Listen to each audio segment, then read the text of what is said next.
Hello everyone, आप सभी दोस्तों का स्वागत है। इस वीडियो में हम लोग देखने वाले हैं सिगोल इंडिया आईपीओ के बारे में। सिगोल इंडिया आईपीओ आज से जनरली ओपन हुई है रिटेलर्स के लिए अप्लाई करने के लिए। तो किस तरीके से कैसे आईपीओ ओपन होने से पहले 375 करोड़ की जो शेयर इस कंपनी के टोटल इशू साइज में से सेल होते हुए देखने को मिली है, उसमें बड़े प्लेयर्स एफआईडीआई की यहाँ पे पार्टिसिपेशन किस तरीके से कैसी देखने को मिल रही है और क्या बेहतरीन यहाँ पे मौका आप लोगों को अपॉर्चुनिटी किस तरीके से बनते हुए देखने को मिलेगी और क्या कुछ उस अपॉर्चुनिटी को ग्रैब करने के लिए स्ट्रैटेजी होनी चाहिए, इनके बारे में इस वीडियो में डिटेल्स में बात करने वाले हैं।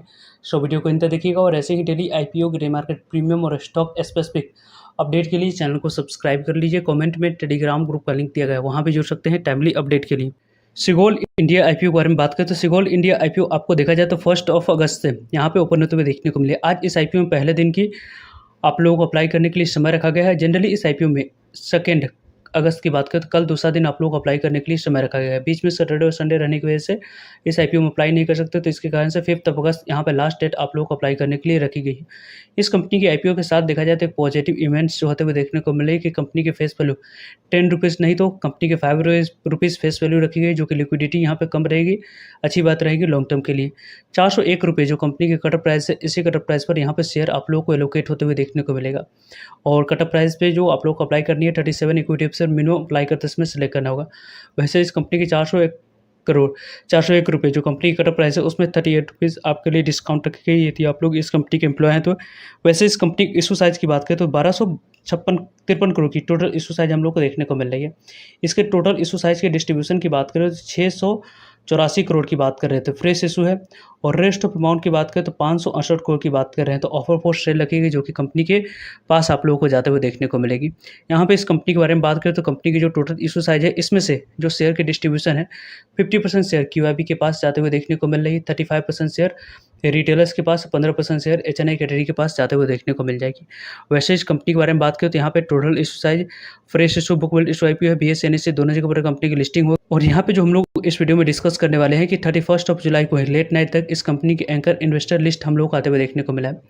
देखा जाए तो एंकर इन्वेस्टर को टोटल इशू साइज में से देखा जाए तो 1200 करोड़ की इशू साइज में से लगभग 93,56,581 करोड़ शेयर एलोकेट करी गई 375 करोड़ की वैल्यू की।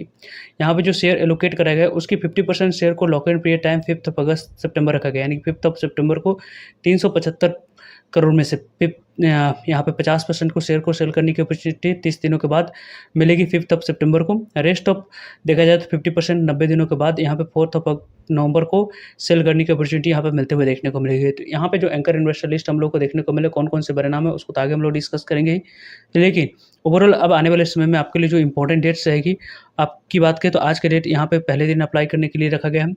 5 अगस्त की बात करें तो लास्ट क्लोजिंग डेट है। 6 अगस्त यहाँ पे पैसे अलॉटमेंट डेट रखी गई है।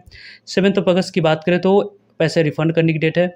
7 अगस्त को ही डिमेट अकाउंट में शेयर को क्रेडिट करने की डेट है, और 8 अगस्त को कंपनी लिस्ट होते हुए देखने को मिल जाएगी बीएसएनएससी दोनों जगह पे। सिगोल इंडिया आईपीओ के बारे में बात तो इस आईपीओ में मिनिमम एक लॉट अप्लाई करते समय 14,837 रुपये आपके पास होनी चाहिए। देन इस आईपीओ में एक लॉट अप्लाई कर सकते हैं। स्मॉल एचएनआई कैटेगरी में अप्लाई करने के लिए 2,07,718 रुपये होनी चाहिए, और बिग एचएनआई कैटेगरी में अप्लाई करने के लिए लगभग 10,08,916 रुपये आपके पास होनी चाहिए। देन इस आईपीओ में अप्लाई कर सकते हैं। सिगोल इंडिया आईपीओ के बारे में बात करें तो कल के डेट में ही 31 यहाँ पे देखा जाए तो जुलाई को ही एंकर इन्वेस्टर लिस्ट हम लोग को आते हुए देखने को मिला है। इस एंकर इन्वेस्टर लिस्ट की बात करें तो 2022 में सेबी की तरफ से जो गाइडलाइंस आई थी उस गाइडलाइंस की बात करें तो काफ़ी पॉजिटिव इम्पैक्ट हम लोग को कुछ आईपीओ में देखने को मिले, क्योंकि जिस तरीके से 30 दिनों की और 90 दिनों की जो लॉक इन पीरियड टाइम है उसके कारण से काफ़ी ज़्यादा वॉलेटिलिटी 30 दिनों के बाद नहीं देखने को मिलती है, क्योंकि पहले जो रूल था उस 30 दिनों के बाद पूरी तरीके से एंकर इन्वेस्टर अपने शेयर को सेल कर सकते थे। तो इसके कारण से यहाँ पे पूरी तरीके से वॉलेटिलिटी देखने को मिलती। सडनली किसी कंपनी के शेयर प्राइस में स्पाइक आता था, उसके बाद गिरावट आ जाती थी। तो उस गिरावट को और वॉलेटिलिटी को रोकने के लिए यहाँ पे इस तरीके की रूल लाया गया था, जिसके कारण से बीच में किसी न किसी कंपनी में क्वार्टरली नंबर्स भी आ जाती है। उसके कारण से कंपनी सस्टेन उस प्राइस पर कर पाएगी नहीं, वो काफ़ी ज़्यादा इंटरेस्टिंग रहता है देखना। तो इस कंपनी में भी देखा जाए तो उसी तरीके से 30 दिनों और 90 दिनों की लॉक इन पीरियड टाइम रखेगी, जिसकी आने वाले समय में लॉन्ग टर्म में हम लोग को इम्पैक्ट देखने को मिलता है 6 महीने में। देखा जाए तो फर्स्ट नाम ही आप लोगों को देखने को मिला है। नोमोरा फंड्स की बात करें तो लगभग आप लोगों को पूरी इशू साइज के 9.32% इन्हीं के शेयर को एलोकेट करा गया। इन्हीं को लगभग देखा जाए तो आप लोगों को 7,98,016 इक्विटी शेयर एलोकेट करा गया है। आयरलैंड इंडिया इक्विटी फंड्स की बात करें, एफआई की बात कर रहे हैं तो यहाँ पे आप लोगों को 7 लाख लगभग आप लोगों को कितने 7 लाख जो इक्विटी शेयर है वो यहाँ पे एलोकेट करी गई। आईसीआईसी प्रूडेंशियल की बात करें तो यहाँ पे आप लोगों को लगभग 7,98,000 डोमेस्टिक इंस्टीट्यूशनल इन्वेस्टमेंट सबसे ज़्यादा इन्हीं को शेयर एलोकेट करा गया है। उसके बाद एचडीएफसी स्मॉल कैप फंड्स की बात करें तो 5,32,000 इक्विटी शेयर एलोकेट करी गई है। और देखा जाए तो एचडीएफसी ट्रस्ट यहाँ पे कंपनी लिमिटेड की बात करें तो लगभग इनको यहाँ पे 2,65,000 इक्विटी शेयर एलोकेट करेगा। निप्पॉन लाइफ इंडिया ट्रस्ट की बात करें तो लगभग आप लोगों को 7,98,000 इक्विटी शेयर एलोकेट करी गई है।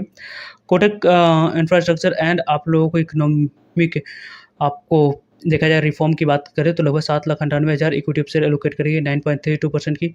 वहीं यदि हम लोग बात करें एक्सिस आपको म्यूचुअल फंड्स की तो यहाँ पे एक्सिस म्यूचुअल फंड को पास लगभग आप लोगों को कितने यहाँ पे देखा जाए तो लगभग आप लोगों को 5,59,000 इक्विटी शेयर एलोकेट करा गया 1.86 करोड़ की वैल्यू की।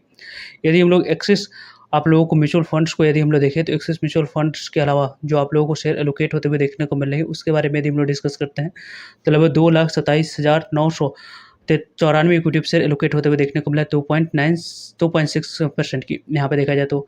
और एक्सिस म्यूचुअल फंड्स की बात करें तो ट्रस्ट के तो लगभग 4,10,000 इक्विटी शेयर एलोकेट होते हुए देखने को मिली है। बंधन आपको देखा जाए तो इंफ्रास्ट्रक्चर फंड्स की बात करें तो 5 लाख इक्विटी शेयर एलोकेट करेगा। एसबीआई जनरल इंश्योरेंस की बात करें तो यहाँ पे आप लोगों को 4,73,000 इक्विटी शेयर एलोकेट करेगा। इसमें यदि हम लोग बड़े नाम्स की बात करें तो यहाँ पे आप लोगों को नेटिक 6 इंफ्रा नेशनल फंड्स की बात करें तो लगभग आप लोगों को 3,49,000 इक्विटी शेयर एलोकेट करा गया है। यहाँ पर देखा जाए तो कैरिमिनाक पोर्टफोलियो की बात कर रहे हैं तो लगभग 3,49,000 इक्विटी शेयर एलोकेट करिए। गोल्डमैन सैक्स की बात करें तो लगभग आप लोगों को 3,49,000 इक्विटी शेयर एलोकेट करा गया है। Tata mutual funds cap funds की बात करें तो 2,34,000 इक्विटी शेयर एलोकेट करी गई। टाटा यहाँ पे डिविडेंड इल फंड्स की बात करें तो लगभग 1,24,000 इक्विटी शेयर एलोकेट करा गया है। ICICI Prudential Infrastructure Company Limited की बात करें तो लगभग 3,39,000 इक्विटी शेयर एलोकेट करी गई है। बजाज अलायंस लाइफ इंश्योरेंस की बात करें तो 3,39,000 इक्विटी शेयर एलोकेट करा गया है। और मैक्स यहाँ पे लाइफ इंश्योरेंस की बात करें तो उनको भी एलोकेट करी गई है। यहाँ पे देखा जाए तो कुछ बड़े नाम हम सब लोग को देखने को मिल रहे हैं। मैक्स की बात करें तो अलग अलग स्कीम के माध्यम से यहाँ पे इन्वेस्टमेंट आते हुए देखने को मिला है। यहाँ पे देखा जाए तो आप लोगों को फंड जो आते हुए देखने को मिले एडलवाइज के द्वारा भी यहाँ पे इन्वेस्टमेंट आते हुए देखने को मिला है। रिसेंटली लिस्टेड आईपीओ फंड्स की बात करें उनके द्वारा यहाँ पे इन्वेस्टमेंट आई है। और देखा जाए तो यहाँ पे आप लोगों को इंफ्रास्ट्रक्चर फंड्स की बात करें जो कि आपको शैम्पू जनरल है उनके द्वारा यहाँ पे यूनिवर्सल फंड्स के द्वारा इन्वेस्टमेंट आते हुए देखने को मिला है। और हीरो वेंचर फंड ट्रस्ट की बात करें उनके द्वारा यहाँ पे इन्वेस्टमेंट आई है। सोसाइटी जनरल की बात करें तो उनके द्वारा यहाँ पे इन्वेस्टमेंट आता हुए देखने को मिला है। मॉर्गन स्टैनली की बात करें तो उनके द्वारा इन्वेस्टमेंट आई है। सिटी ग्रुप के द्वारा इन्वेस्टमेंट आते हुए देखने को मिला है। मॉरिशस प्राइवेट लिमिटेड फंड्स की बात करें तो इनके द्वारा यहाँ पे इन्वेस्टमेंट आते हुए देखने को मिली है। तो इन सभी में देखा जाए तो एफआईडीआई की बड़ी नाम से यहाँ पे देखने को मिले जिसके आने वाले समय में पॉजिटिव इंपैक्ट हम लोग को देखने को मिलेगा। सिगोल इंडिया आईपीओ जिस तरीके के एंकर इन्वेस्टर बुक लिस्ट हम लोग को देखने को मिली उसी करेंसीज की ग्रे मार्केट प्रीमियम 90 रुपीज़ पर अभी भी आप लोगों को एज इट इज कारोबार कर रही है। 401 रुपये पर 90 रुपये की प्रॉफिट दिख रही है। 23% तक की प्रॉफिट बनते हुए देखने को मिल रहा है। 3,330 रुपये तक की प्रॉफिट 15,000 तक की इन्वेस्टमेंट वन पे आईपीओ आराम से बनाकर देती हुई देखने को मिले। यानी कि इस आईपीओ में अप्लाई करते हैं अलॉटमेंट आप लोगों को मिल जाती है तो अच्छे लिस्टिंग मिलते हुए देखने को मिलेगी। इसकी पूरी पॉसिबिलिटी बन रही है। तो इस आईपीओ को आप लोग आज लिस्ट में एड ऑन करके चल सकते हैं। इवनिंग में हम लोग डिटेल्स में इसके बारे में बात करेंगे। सो जुड़ेगा ताकि आप लोगों तक अपडेट पहुंच पाए। सो आई होप आपके लिए सारी इन्फॉर्मेशन यूजफुल है। वीडियो को लाइक, चैनल को सब्सक्राइब और शेयर करने के लिए आप सभी को धन्यवाद। मिलते हैं एक नए इन्फॉर्मेशन